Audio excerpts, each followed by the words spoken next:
செய்யலாம்ங்கிறேன். கொஞ்சம் போல் எண்ணெய் ஊற்றிட்டு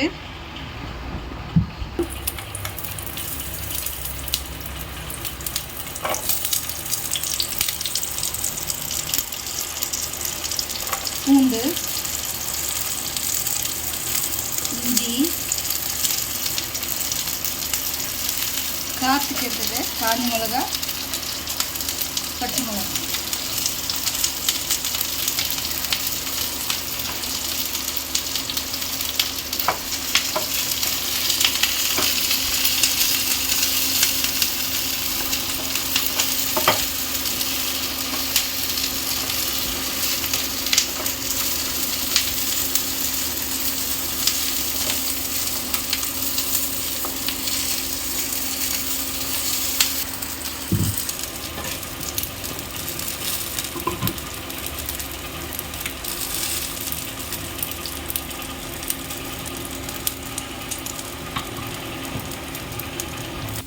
இங்கே பாருங்கள், சின்ன வெங்காயம், பூண்டு, இஞ்சி, காஞ்ச மிளகா, பச்சை மிளகா உங்கள் காரத்துக்கு ஏற்ற மாதிரி அதில் ரெண்டுத்தையும் சேர்த்துக்குங்க.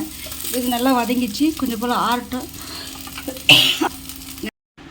1/4 கப் கடல மாவு எடுத்துக்கோங்க.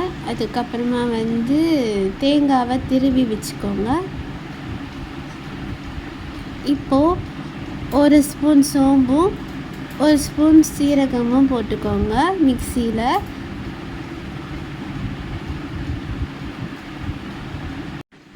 இப்போ 2-3 லவங்கம் போட்டுக்கோங்க. அது கூட ஒரு சின்ன துண்டு பட்டை போட்டுக்கோங்க. இப்போ இதை கொரகொரப்பாக அரைச்சிட்டு வந்துடலாம். இப்போ நான் பொடி பண்ணி வெட்டினுட்டேன். இதிலே காஞ்ச மிளகா, பச்சை மிளகா எல்லாம் போட்டு அரைச்சிக்கணும்.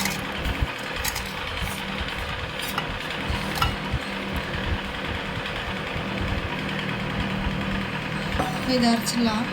இதை அரைச்சி எடுத்துனுட்டேன். இப்போ வாழைப்பூவை நான் ஒரு 10 நிமிஷம் போல் வேக வச்சு எடுத்து வச்சுருக்கேன். அது இதோடு போட்டுக்கலாம்.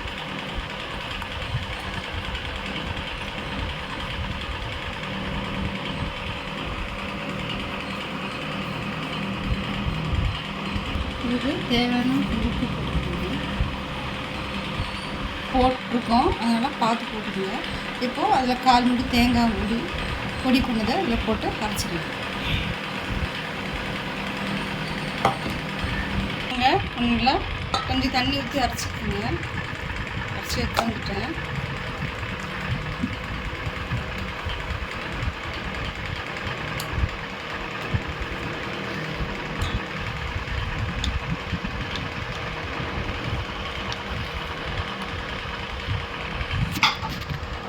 இது கூடவே இதுக்கு தேவையான அளவு வெங்காயம் பொடியாக கட் பண்ணி போட்டுக்கோங்க.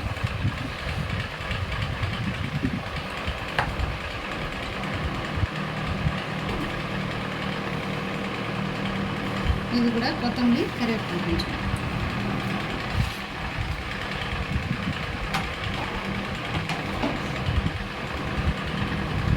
இது கூட பொட்டுக்கடலை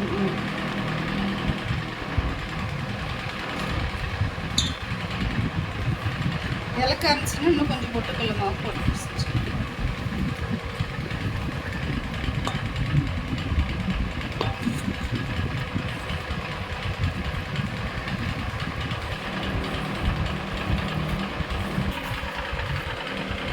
பாருங்கள் ஃப்ரெண்ட்ஸ், நான் இப்போது இது பிசைஞ்சிட்டேன். பாருங்கள், இந்த அளவுக்கு பார்த்துருந்தால் போதும். இதை ஊட்டி சின்ன உருண்டையாக உங்களுக்கு எவ்வளோ சைஸ் வேணுமோ அவ்வளோ சைஸில் ஊட்டி பால் மாதிரி ஊட்டி வச்சுக்கேன். எண்ணெய் காஞ்சதும் அதில் எண்ணெயில் போட்டு பொரிச்சு வைக்கணும். நான் இப்போ அதுக்கப்புறம் காட்டுறேன். ஒரு 5 நிமிஷம் போல் அப்படியே இருக்கட்டும்.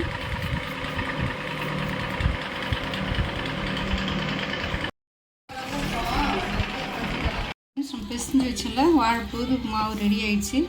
இப்போது சின்ன உருண்டையாக பிடிச்சி இந்த மாதிரி வச்சுக்கலாம்.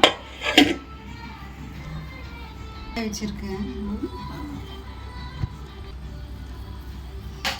பாருங்க ஃப்ரெண்ட்ஸ், உருண்டை பிடிச்சி வச்சுருக்கேன். இப்போது இது ஒன்றுனா போட்டு பொரிச்சிக்கலாம்.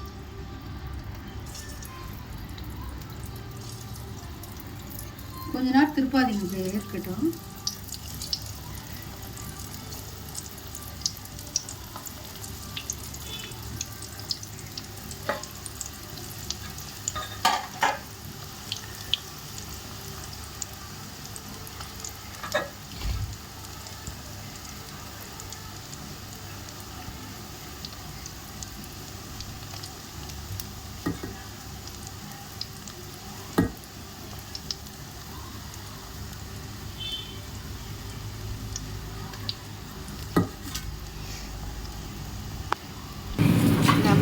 கோலா உருண்டை ரெடி ஆயிடுச்சு. இங்கே பாருங்க அதோட எடுத்து